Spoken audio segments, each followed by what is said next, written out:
Catherine didn't want to whine, especially to the man who offered her a scrupulous proposal.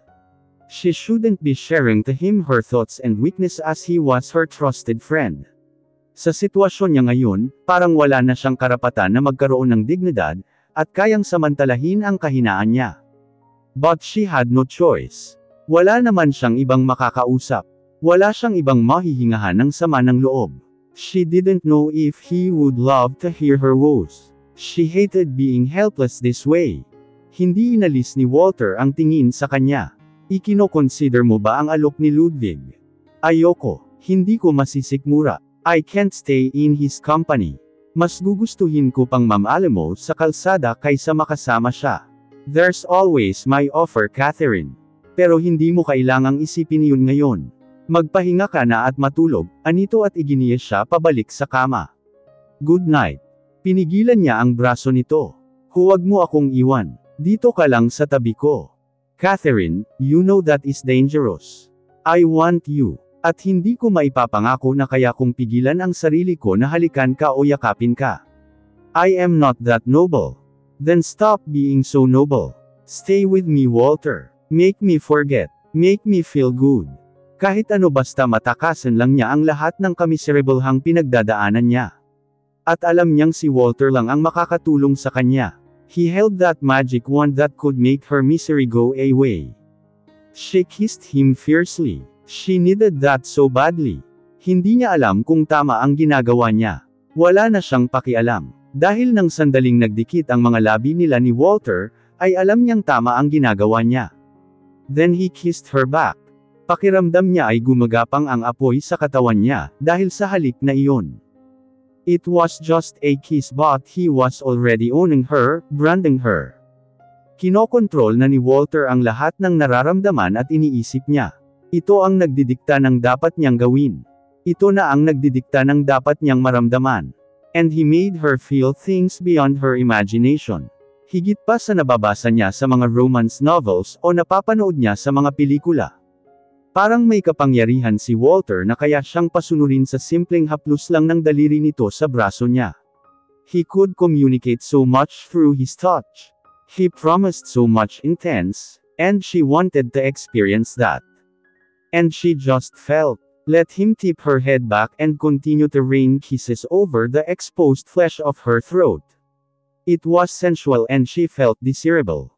Kinalas nito ang robo niya at bumagsak sa sahig. Naramdaman na lang niya na humulik ang malamig na hangin sa balat niya. Nahigit niya ang hininga. Pinag-cruise niya ang braso sa ibabaw ng ano para takpan ang sarili. Don't hide yourself from me, puno ng paghanga nitong pinagmasdan ang katawan niya. You are perfect. More beautiful than I imagined. He lavished attention on every smooth and perfect inch of her. Kissing and caressing her as he made her wait so that her senses sharpened. Tuluyan nang nawala ang pagkailang niya. Kinalas niya ang butones ng polo nito. It was time to appraise his gorgeous body. His lean-muscled, bronze body made her itch to touch him the first time she saw him bare. Sa pagkakataong ito, ay may karapatan na siyang hawakan ito. Take whatever you want, Catherine. I am yours. Anito at hinhila siya palapit. Gusto niyang hamalakhak habang pinagmamasdan ng kamay niya na humaplo sa dibdib nito pababa. Parang nasa anatomy class siya noong college. But this was warm and alive. He let her explore and satisfy her curiosity. I am yours. Napapitlag siya ng mahigit nito ang hininga, nang dumating ang kamay niya sa baywang ng slacks nito.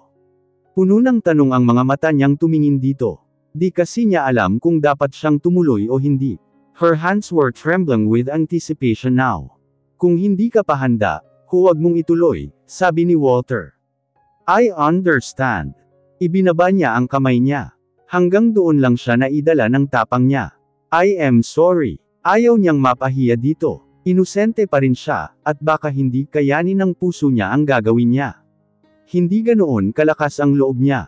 Ngumiti lang ito at kinintalan ng halik ang mga mata niya. Walang tama o mali sa gabing ito, Catherine.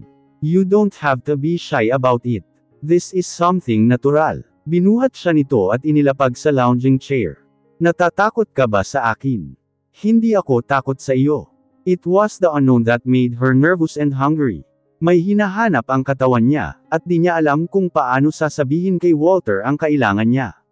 Pero mukhang alam ni Walter kung ano iyon, at ito lang ang makapagbibigay sa kanya. He worshipped her exposed skin with his touch and kisses. He kissed his way back up to her throat, before leaning back to stare at her with hot, hungry eyes. Lutang na ang isip niya, nang tanggalin nito ang natitirang saplot. Dapat ay umiwas siya ng tingin dito. But the rest of his body enthralled her. Hindi niya maalis ang paningin dito. "You are beautiful," she uttered in half-whisper and he joined her. Nagsalubong ang kilay nito. "You mean beautiful in a girlish way." Hinaplos niya ang kilay nito. "Beautiful in a manly way." Inangkin nito ang labi niya, kasabay ng paghaplos nito sa kanya. Lumakas ang tibok ng puso niya. All the while, he crooned to her, pressing kisses against her cheek, her ear, the tip of her nose. Parang gusto niyang magprotesta noong una. Sinubukan niyang itulak ito palayo, subalit niyakap lang siya nito ng mahigpit. "Easy sweetheart, don't fight it." 4:00 na ng madaling araw, at mahimbing si Walter sa tabi ni Catherine, pero gising na gising pa rin siya. She was deliciously tired and her body was humming after making something with him. At alam niyang ito ang huling bagay na dapat niyang ginawa. Pero malungkot siya kanina. Pakiramdam niya ay mag-isa lang siyang lumalaban. At kahit anong gawin niyang pagsisikap, ay mananatili pa ring mali para sa mga mahal niya sa buhay. Sa mga bisig ni Walter ay nawala ang mga alalahanin niya. Pansamantala niyang nakalimutan ang mga problema niya. She gave herself to him unashamedly. Pero oras na para bumalik sa tunay na mundo, at harapin ang realidad. Anong iniisip nito sa kanya? Basta na lang niyang ibinigay ang sarili dito, at anong katwiran ang ibibigay niya dito? Ibig bang sabihin ay pumapayag na siyang dalhin ang anak nito? Nanlamig siya. Walang kinalaman ang nangyari sa kanila ni Walter sa proposal na inaalok nito.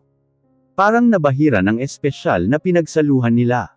Kusa niyang ibinigay ang sarili dito, at wala siyang hinihinging kapalit. Kailangan niyang umalis ngayon pa lang bago magising si Walter. Maingat siyang bumangon, at inalis ang brasong nakayakap sa baywang niya. Bamulong ito. Hindi siya halos humihinga sa takot na magising ito. Nang tahimik na ulit ito at bumalik sa pagtulog, ay pasimple siyang bumaba ng kama. Maingat ang bawat galaw niya para hindi ito magising. Dinampot niya ang robe niya, at nagtungo sa banyo. Tuyo na ang damit niya. Dali-dali niyang isinuot iyon. Kailangan na niyang umuwi. Sana ay di magsalita si Ludwig na kasama siya ni Walter. Oras na malaman ng pamilya niya ang tungkol dito, tiyak na itatakwil siya ng mga ito. Dinampot niya ang bag niya paglabas ng banyo. Malungkot niyang pinagmasdan si Walter, habang mahimbing na natutulog. She wanted his face etched in her mind before she go. He looked like a fallen dark angel. She was supposed to be disgraced, but for one night, he made her feel special and cared for. He was a great lover. At sa palagay niya ay hindi na mauulit pa ang pangyayaring iyon. She wanted to kiss him or at least caress his face for the last time. She wanted to thank him for being a considerate lover. Ngunit baka kapag gawin niya ito ay pigilan lang siya nitong umalis, she would lose her head once more, and she didn't how she could face herself afterwards now that she was more sane. Mas mabuti umalis na siya, bago pa lalong magulo ang buhay niya. Kailangan niyang umalis, habang matino pa ang pag-iisip niya. Palabas na siya ng pinto, nang bigla siyang tinawag ng isang matandang babae. "Good morning, ma'am." "Good morning po," napipilitan niyang bati at sinubukang umaktong normal. Magalang pa rin ba ito sa mga kababaihang isang gabing nanatili sa piling ng amo nito? O wala itong pakialam kung anong ginagawa ni Walter doon kasama ang ibang babae?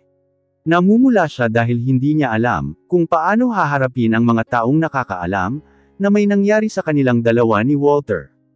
"Aalis na po kayo agad?" Gulat na tanong nito. "Gusto po ninyo gisingin ko si Sir sa kwarto niya?" Namutla siya. Mas matinding kahihiyan pa, para sa kanya kung gigisingan nito si Walter na nasa guest room. Makikita nito kung anong itsura ni Walter nang iwan niya. Hindi na po. Nakakahiya naman po kung maaabala pa siya.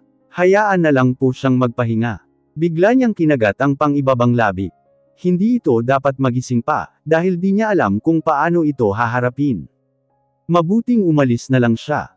Akala ko po dito kayo mag-aagahan, sabi ng kasambahay. Kailangan ko na po kasing umuwi, wika niya, she had no business staying here. Kailangan niyang bumalik sa dati niyang mundo.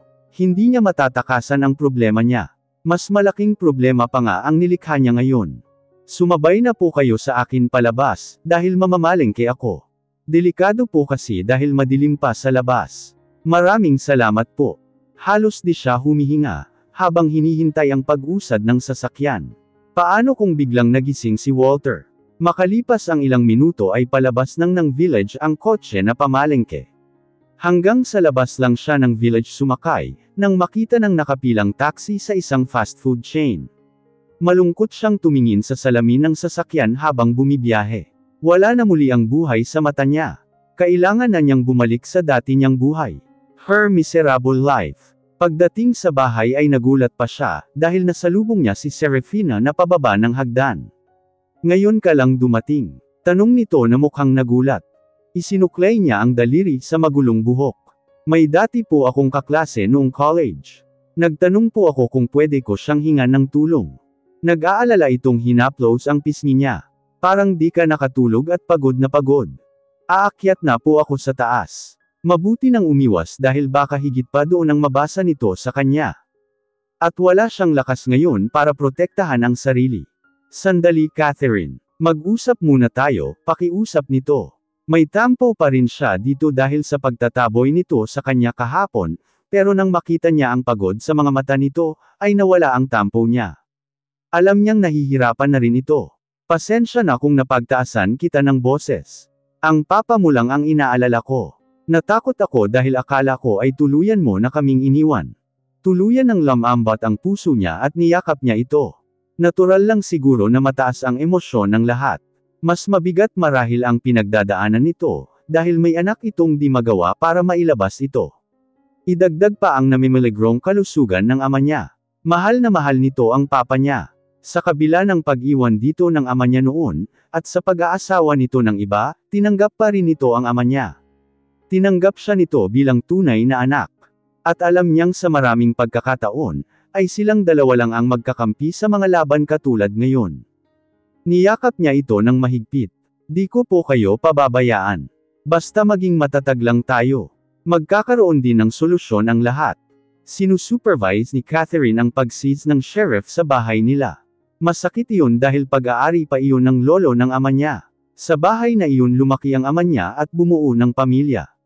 Sa bahay na iyon din siya lumaki. Marami siyang masasayang alaala kasama ang namayapang ina. Kailangang isakripisyo iyon para sa kalayaan ng kapatid niya, at buhay ng ama niya. Marami pang ari-arian ang nawala sa kanila. Di biro ang mahigit 1 bilyong na itakas ng mga tunay na mastermind ng pyramid scheme, at kailangan nilang pagbayaran ang lahat ng iyon. Kulang pa ang mga ari-arian nila, para mabawi ang lahat. May 1 buwan pa kayo para manatili dito, iyon din ang desisyon ng board, sabi ni Dante na naroon din. Para umalalay sa kanya, may farm kami sa Bulacan. Kung wala kayong matutuluyan pa, pwede kayong pumunta doon. Kung pwede nga lang ibenta na lang sa akin ng ama mo ang shares niya. Pwede naman niyang bawiin iyon sa akin kapag nakabawi na kayo. Salamat tito, sabi niya. Matigas po kasi ang ulo ni Papa. Kuyong pa rin ang palad niya sa shares. Kahit si Mama po na memorable man na sa mga gastusin namin sa ospital. Pwede kang bumalik sa dating post mo sa Ageless Beauty Spa kung gusto mo, sabi nito. Alam ko na di masyadong malaki ang sweldo doon, pero makakatulong iyon para hindi tuluyang maghirap ang pamilya ninyo. Nagningning ang mga mata niya. Gusto ninyong bumalik ako sa trabaho ko, sa kabila ng nangyari. Pagkakatiwalaan po ninyo ako, lumaki ka sa harap namin. Sa simula pa lang mas malaki na ang potential mo sa kapatid mo. Si Teodisio lang ang masyadong makaluma.at di ka daw dapat humawak ng mataas na posisyon. You are an asset to Ageless Beauty, nakangiti nitong sabi. Thank you sa tiwala tito. Kapag handa kang bumalik sa trabaho, at umayos na ang kalagayan ng pamilya mo, pwede kang bumalik sa kumpanya. Sige po. Gagawin ko po talaga yan, at pagbubutihan ko ang trabaho ko. Malaking bagay sa kumpiyansa niya na may tao pang nagmamalasakit, at nagtitiwala sa kanya. Nagkaroon siya ng pag-asa sa gitna ng kawalan. Malaking bagay iyon, lalo na't di niya alam kung paano pa itataguyod ang pamilya niya. Ibinenta na niya ang mga alahas na pamana ng mama niya, at iyon ang ginagastos nila. Pero di siya lubusang makapagsaya. Nakakulong pa rin ang kapatid niya, at polala ng polala ang kondisyon ng ama niya. At nariyan pa si Walter. Mula nang umalis siya sa bahay nito ng nakaraang umaga, ay hindi na ito maalis sa isipan niya. Nangangamba siyang magsanga na lang ang landas nila, at di niya alam kung paano ito haharapin. Baka nga baliwala lang dito ang nangyari sa kanila. He must be used to having one night stands but not her. Ito lang ang nag-iisang lalaki sa buhay niya, at pakiramdam niya ay di na niya kayang ibigay ang sarili sa iba. Nagring ang cellphone niya, habang pinipili niya ang ibang designer clothes niya, na pwede pa niyang ibenta. Hello mommy. Bakit po kayo napatawag? Pumunta ka dito sa ospital ngayon dan, anito at kasunod ang paghagulgul niyo ng iyak. Ano pong nangyari? Nang iyak na naman ang isagot nito ay lalo siyang nag-alala. Papunta na po ako dyan. Matindi ang kabang naramdaman niya, habang iniisip kung ano ang posibleng nangyari sa papa niya. Papa, please don't give up. Paano kung huli na ang lahat? Paano kung wala na siyang magagawa, para sagipin pa ang ama niya? Hindi yata niya mapapatawad ang sarili niya, kapag nawala ang papa niya. Sana tinanggap na lang niya ang alok ni Walter. O kahit ang alok ni Ludwig ay pikit mata niyang sisikmurain. Tinakbo niya ang hallway ng ospital. Ubod ng lakas niyang itinulak ang pinto ng hospital suite. Papa, Mommy, anong nangyari kay Papa? Okay lang siya, pero umiiyak kayo sa telepono kanina. Masaya lang si Mommy dahil nandito na ako. Kuya, sinugod niya ito ng yakap. Hindi na siya nenas na tinawag siya nitong iyakin. She was just happy that he was free even temporarily. Okay ka lang ba kuya? Hinaplos niya ang mukha nito. Mas mukha na itong maayos. Nakapag-ahit na ito ng balbas, at nagpagupit ng buhok. Mukha na itong bagong ligo. Pangmati ni Idol na ulit ang kaguwapuhan nito. Di katulad ng dalawin niya sa kulungan noon na nanlalalalim ang mata nito, at parang wala ng pag-asang mabuhay. Parang di na nga ito naliligo noon. She was relieved. Totally relieved. Paano ka nakalaya? Sinong tumulong sa iyo? Tinulungan ako ng kaibigan mong si Freezy. Si Freezy? Tanong niya. Kaklase mo daw siya noong college. Naging mabait ka daw sa kanya, at malaki ang naitulong mo sa kanya kaya tinutulungan din niya tayo ngayon. Kapapasa lang niya sa bar exam pero nagawa niya ng paraan para makipag-settle sa ilang mga nagsampa ng kaso at ilabas ako. Siya nag-asikaso ng bail ko. Thank you. Akala ko talagang mabubulok na ako sa kulungan. Sabi niya sa akin, ikaw daw talaga ang nagsusumikap na may bail ako. Akala ko kasi di mo talaga inaasikaso ang kaso ko. Natawa na lang siya kahit na gusto niyang mina sa pangmamaliit nito. Naiintindihan naman niya ang takot ng kapatid niya. Kuya, hindi kita pababayaan. Di ko kayo pababayaang pamilya ko. Alam ko na hindi madali ang lahat pero kailangan lang magtiyaga. Gusto kang makausap ng papa mo, wika ni Serafina na mangiyak-ngiyak pa rin. Nilapitan niya ang papa niya na nakaupo sa kama, habang nakasandal sa unan. Nanghina lalo ito ng nakakaraang araw. Ilang araw din niya itong iniwasan, dahil ayaw niyang lumala ang kondisyon nito kapag nakikita siya. Lagi kasi itong galit kapag nalalamang di pa nakakalabas ang kuya 30 niya. Now he looked younger. He didn't even look like an old man in his deathbed. Mas malusog na rin itong tingnan, at nagagawa ng ngumiti. Inangat nito ang kamay sa kanya. Hold my hand, Catherine. Kinakabahan niyang ginagap ang kamay ng papa niya. Nagagawa lang niya iyon kapag tulog ito. Papa. He gave her a real smile this time. Ngayon lang niya ito nakitang ngumiti sa kanya na masaya ito. Anak, salamat dahil nagsikap ka para mapalaya ang kuya mo. Ikaw ang tumayong puno ng pamilyang ito, habang wala kami ng kuya mo. Kahit na masasama ang nagawa ko sa iyo ng nagdaang taon, at di kita sinuportahan sa mga pangarap mo, di mo pa rin ako kinalimutan. Di mo itinakwil ang pamilya mo, kahit na gaano pa kasama ang pinagdadaanan natin. Will you forgive this old man for being cruel? Hindi ko pinahalagahan ang paghihirap mo. Hindi totoong wala kang silbi. I am so proud to have you as my daughter.